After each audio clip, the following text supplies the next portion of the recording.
Bonjour à tous ceux que je n'ai pas encore salués. Ça va bien? Ouais. Donc, je suis très content de vous voir ce matin et de pouvoir ensemble, comme d'habitude, parler, partager et un peu sur la parole de Dieu. Donc, ce matin, notre passage de réflexion sera tiré du livre de Matthieu, le livre qu'on étudie. Donc, c'est un peu particulier. Bon, comme d'habitude, la parole de Dieu, c'est tout à fait particulière. En la lisant, en réfléchissant sur la parole de Dieu, il y a tellement de choses à tirer, c'est toujours particulier. Donc, c'est Matthieu chapitre 14. C'est le récit qui parle de Jésus qui marchait sur les eaux. Je vais lire ce passage. Matthieu 14, versets 22 à 33. Aussitôt, il obligea les disciples à monter dans la barque et à passer avant lui de l'autre côté pendant qu'il renverrait la foule. Quand il l'eut renvoyé, il monta sur la montagne pour prier à l'écart. Et comme le soir était venu, il était seul. La barque, déjà au milieu de la mer, était battue par les flots, car le vent était contraire. À la 4e veille de la nuit, Jésus alla vers eux, marchant sur la mer. Quand les disciples le virent marcher sur la mer, il fut troublé et dit: c'est un fantôme. Et dans leur frayeur, ils poussaient des cris. Jésus leur dit aussitôt: rassurez-vous, c'est moi, n'ayez pas peur. Pierre lui répondit: Seigneur, si c'est toi, ordonne que j'aille vers toi sur les eaux. Et il dit: viens. Pierre sortit de la barque et marcha sur les eaux pour aller vers Jésus. Mais voyant que le vent était fort, il eut peur. Et comme il commençait à enfoncer, il s'écria: Seigneur, sauve-moi.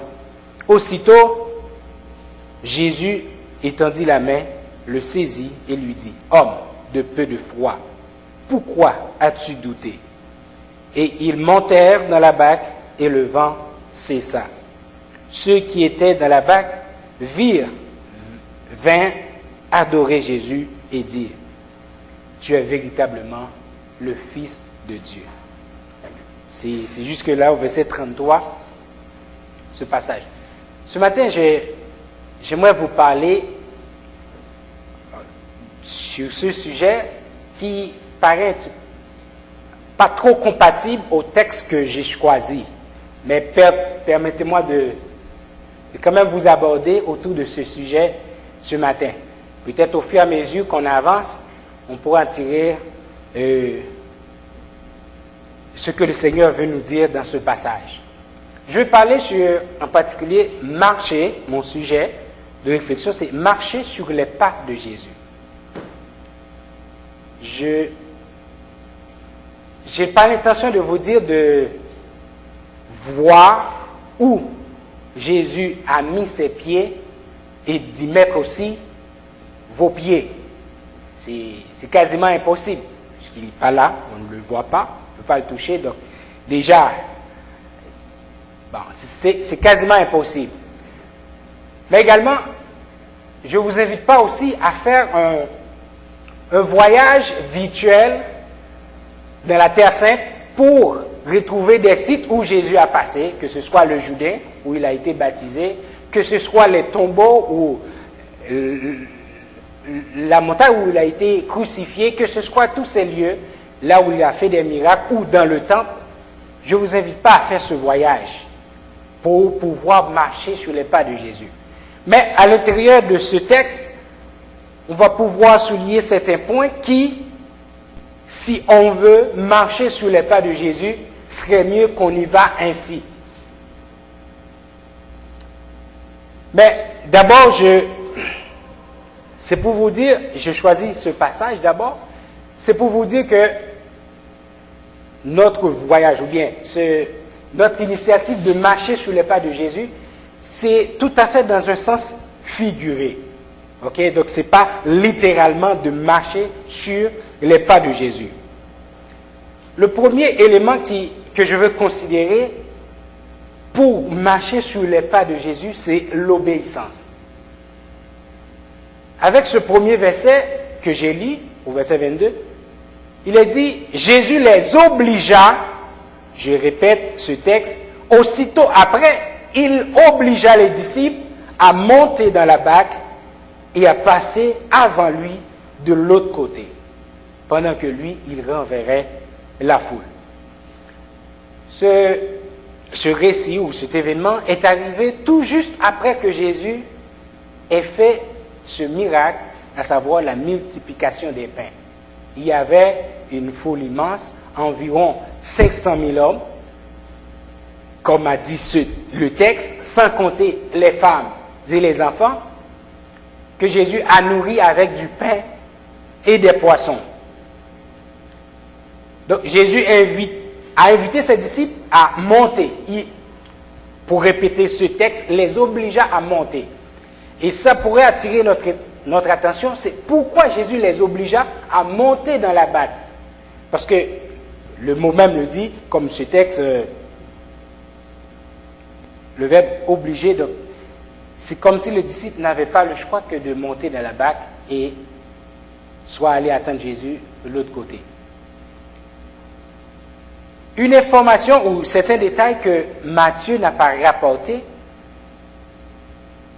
qui me paraît un peu tout à fait, qui attire un peu mon attention, puisque Matthieu, il travaillait avec les Romains, il était collecteur d'impôts. Jean, lui, de l'autre côté, il a rapporté que, après cet événement que Jésus eut multiplié les pains et les poissons pour donner manger à la foule, les gens voulaient l'enlever pour le proclamer roi. Donc ça aurait provoqué toutes sortes de mouvements, une grande manifestation, ce qui ne plairait pas certainement à Hérode. Jésus voulait éviter tout ça, parce que logiquement, selon les analyses qu'ils ont faites, 5000 hommes, sans compter les femmes et les enfants, logiquement, il pourrait y avoir au moins minimum 10 000 personnes. Donc ce serait suffisant pour avoir une armée et affronter les quelques soldats romains qui étaient là pour protéger les gardes royales ou Hérode en particulier qui dirigeait cette province. Donc Jésus savait qu'il n'était pas venu, ou de l'autre côté, qu'il n'était pas le second Moïse qui devait libérer le peuple du joug romain, comme Moïse l'a fait du joug des Égyptiens. Donc Jésus voulait éviter tout ça. Il obligea ses disciples à passer de l'autre côté, à monter dans la barque. Il les obligea à passer de l'autre côté, tandis que lui, il voulait trouver la bonne stratégie pour renvoyer la foule. Et tout de suite après, monter sur la montagne pour prier. Donc, le premier pas pour marcher sur les traces de Jésus, c'est l'obéissance. C'est avoir la volonté de le suivre, de marcher selon ses conseils, selon ses dires, selon ses paroles.